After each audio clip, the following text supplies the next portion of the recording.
Hey guys, thank you all for watching, and I hope you guys enjoy this video today as I have a special shoe that I am going to review for you. Now, before I get into this video, if you could, please click that like, subscribe button. That really helps the channel out so I can continue to do a lot of these videos moving forward.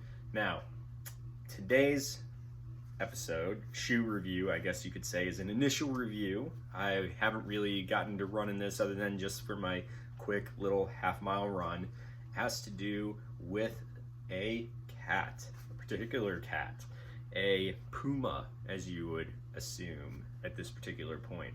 Now, the last video I did on a Puma shoe was on this shoe right here, which was the Puma Speed Orbiter, which wasn't terribly bad shoe, but to be honest with you, for what they qualified this shoe for, really didn't work out for me.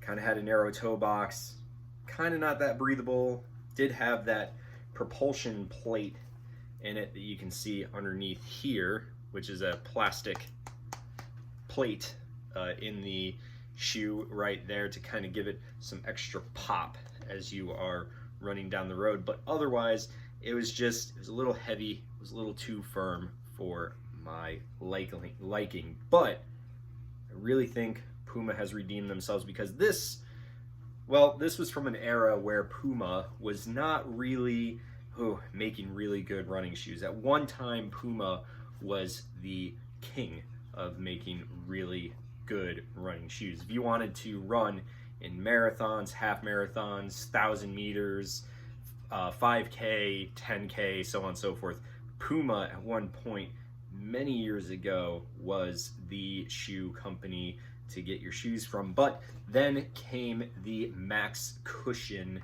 type of shoes that came to the market, and then with those max cushion shoes eventually came carbon plated shoes. And unfortunately, that took Puma kind of off the king ropes, and they kind of fell to the back burner of the running world for many years. And I think that they've finally come out with not only one shoe, but a series of shoes that's really going to change the way that Puma is looked at moving forward. But this is the old Puma. This is not bad Puma, but mediocre Puma. Let me put it that way. This is something that is, well, from their not so glory days when I think about it. And like I said, I used to think about Puma as this shoe company that had a lot of elite runners, a lot of fast runners, and not saying that this shoe wasn't a fast shoe or wasn't a good shoe. It's just not the shoe that I think we all initially thought that it could have been. But maybe this was a sign of Puma moving in the right direction. So with that being said, we're going to drop the old Puma and we're going to insert the new Puma. This right here is the new Puma Dv8 Nitro. This shoe is one of Puma's high stack height, kind of, I guess you could say, half marathon, full marathon running shoes. Now, this isn't their elite version. They do have one that is a little bit higher up than this, but this right here, well, this kind of shows that Puma is back in the game. And I say that because this thing is amazing. It's amazing. Now, getting into this, and again, this is just an initial review. This is not the full review. Full review comes at 50 miles. Like I said, I have gotten to try this shoe on, give it a little bit of a test run to see what it's like underneath my foot, and kind of give you my initial impressions of this particular shoe right here. This thing is pretty awesome. Now, it does start with this lightweight upper that you see right here. It's almost minimalist. it has this really breathable, lightweight mesh material up top that is very, very much like another shoe that was out there on the market. In fact, it was called the Pegasus Turbo 2, the Nike Pegasus Turbo 2. It's got a very breathable, lightweight upper here that runs all throughout. It is super breathable, super lightweight, and then it's got a nice, very wide tongue. It is a gusseted tongue, I should say, mostly. I think it's a semi-gusseted. It's not full gusseted, but semi-gusseted tongue that sits down in there, which is really, really nice. I always love a gusseted tongue just because it makes my foot feel like it's locked in a heck of a lot better. But it does have a really nice tongue that does have some decent padding to it. I would say very much on par with the Nike Pegasus 37 as far as the padding of the tongue is concerned, but does have some reinforced eyelet chain going up here. Really nice. Now, I did notice that I have maybe a little bit of more volume of a foot, so this whole eyelet chain didn't really scrunch up like I had thought it would on a bunch of my other shoes. It actually stayed relatively wide like this, which is kind of interesting, I guess. I guess that's how it works. I went true to size on this shoe, 10.5. And it's just a really interesting shoe. So I'm going to get into some of the specs and so on and so forth here, but I wanted to get into this upper because it is actually really good. But around this heel collar here, you've got these two pads on each side of the ankle right here. Really not much behind here. There's really not much structure at all behind here, but there is some padding to give you a little bit of lockdown in this heel area, and the heel area itself is a little bit on the narrow side in the heel area. I don't mind it because it actually provides pretty good lockdown in the heel. Now in the forefoot area, probably one of my favorite things that I liked about this was the forefoot area had a nice toe box to it. It wasn't wide, but it wasn't narrow, okay? So it's just a really interesting where they just made it, in my opinion, just kind of perfect. It's kind of racy, kind of feels just really good over your foot, kind of secure, but not too spacious, but not too narrow. It's just right, and I'm sure it'll stretch out a little bit as I put some miles in this particular shoe. The lockdown on it, lockdown felt really good, especially considering that there's really no like heel cup area, no fancy padding that goes around the outside collar here. Just a little different than what I'm used to, but I do have some shoes that are very similar to this, where it's very minimalist heel collar. So the Nike Infinity Run Flyknit version 1s, not the 2s, the 1s, and the Ultra Duo 1.5s have a very similar minimalist collar, and I guess you could throw in the New Balance 1080 V10s, but that heel flare thing is just amazing. So I don't want to count it, but I guess I kind of have to. But one of the initial reviews that I had seen from other YouTubers, and I'm trying not to let other YouTubers kind of influence what I think, is that they felt like there was a little bit of heel slippage on here. I actually didn't have that for my initial run. It actually felt perfectly fine. But then again, I have a little bit more volume on my foot, so maybe this lockdown right here without having to runner's knot this was perfectly fine. The laces, really thin laces.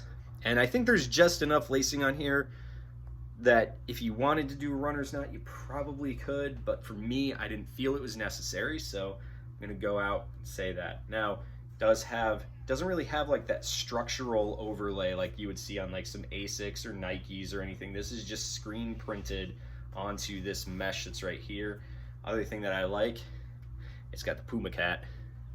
Gotta have the Puma cat somewhere on this shoe, and they definitely have it. And also on the rear of this, definitely has the reflector, as you can see in the light right there. It has the reflection band right here. So if you're running at night, got a little bit of reflection on there. Always a good thing for safety.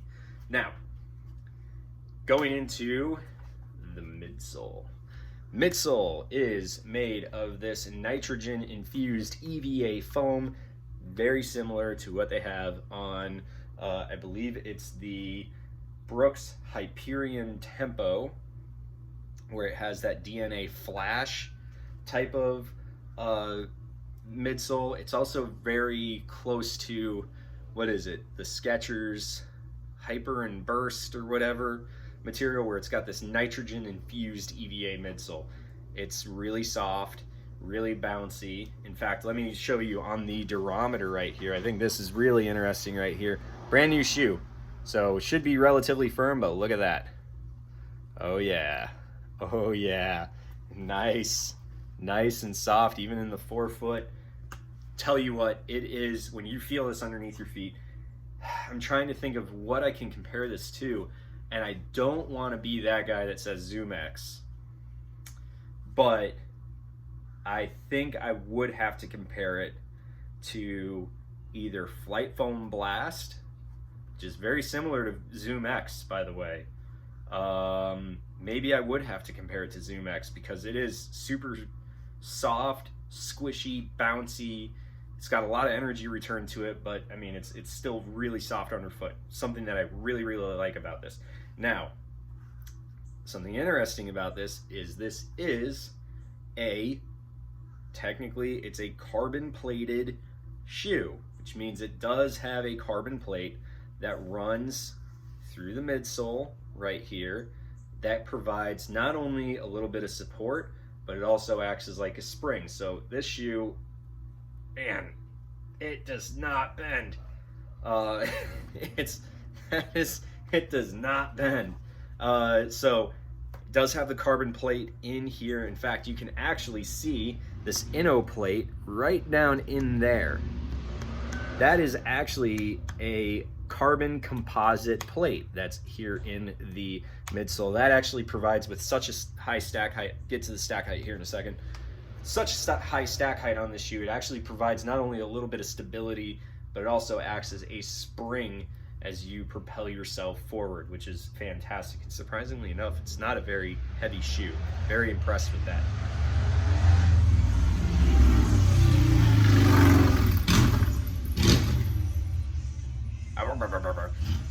Sorry guys. All right, so now we also have this. You might be asking about this little bit right here. This is a little TPU kind of clip that they put on the back here, and that is to provide a little bit of stability in the heel of the shoe, because again, it does have some pretty high stack height to this thing. By the way, 36 millimeters in the heel of the foot, 28 in the forefoot, 4 and 8 millimeter drop, which I think is perfect for a running shoe, is an 8 millimeter drop, but a lot of stack height. 36 in the rear, 28 in the forefoot. You figure the World Athletics Association, whatever, that they're the sanctioning body for a lot of racing, running events. Now, part of what the Vaporfly has, the Nike Vaporfly, is a 40 millimeter. Wait, no, Vaporfly I think is 38 or something, but the Alpha Fly is a 40 millimeter in the heel, and that's the maximum you can go in stack height on a running shoe. So this is very close. This is 36. So it's very close to being that maximum type of shoe that you get from the Nike Alpha Fly. But it does have that carbon composite plate in here that does a really good job of providing a little bit of energy return. And also, as you can see, it does have a rocker type of shape to it to help not only go from your heel all the way through your forefoot strike, and then using that inno plate to kind of help propel you forward to have that extra boost of energy as you are moving forward. Underneath, that to me is what makes this shoe awesome. Now, some of you might say, why would you want all that rubber underneath? Rubber adds weight. Well, yes and no. I also think that you want to have a shoe that is going to be incredibly durable, and this is going to be durable. This has Puma grip underneath it, which is a nice blown rubber material underneath the shoe, It is actually relatively flexible. It does absorb impact. It's not super stiff, not like what we got with the speed orbiters from the old Puma. I'm gonna call them the old Puma because this is the new Puma. But this has a ton of rubber underneath. Now, what makes that important here, and it does have a slight decoupled groove right here to give you a little bit of trampoline bounce right in the heel of the shoe. And with all of this rubber right here, what does that help you for? Well, that means that you can use this not just for a race day, but you can also use this shoe as a daily trainer as well. So when I talk about this particular shoe, who's this for? What would this be used for? How am I going to use this moving forward? I'll tell you what, I'm not going to necessarily use this as a daily trainer per se, but I am going to use this shoe as a long run, try to get my long runs in. My 10K half marathon type of shoe. I am going to use it for that and to help me train for those type of events. Because where this really aligns up to is with the Saucony Endorphin Speed, to be honest with you. And I say that because of the price point. Price point on this shoe, $160 US, same as the Saucony Endorphin Speed. And which one would I own?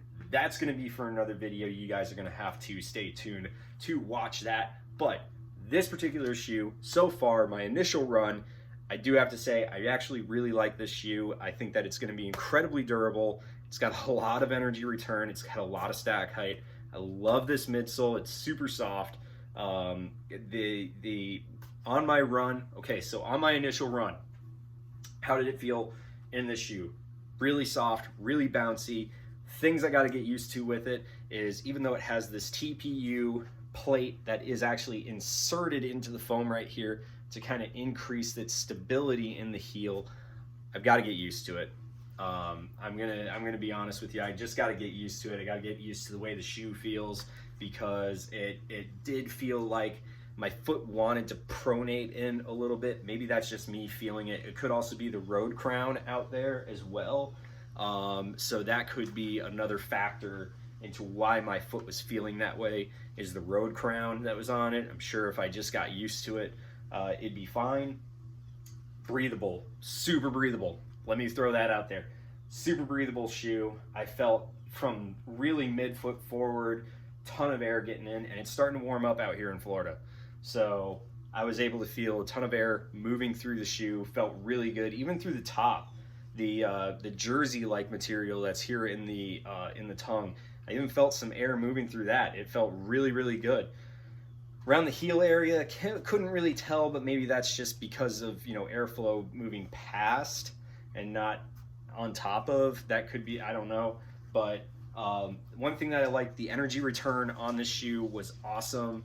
I thought that was really a positive thing, is I felt like as my foot was sinking in, the shoe wanted to propel me back up and move me forward, and it seems to return back to its form relatively easily. Now, it is a neutral running shoe. You can see a little bit of wiggle there, not too much though, but it's a step in the right direction. Now, Puma has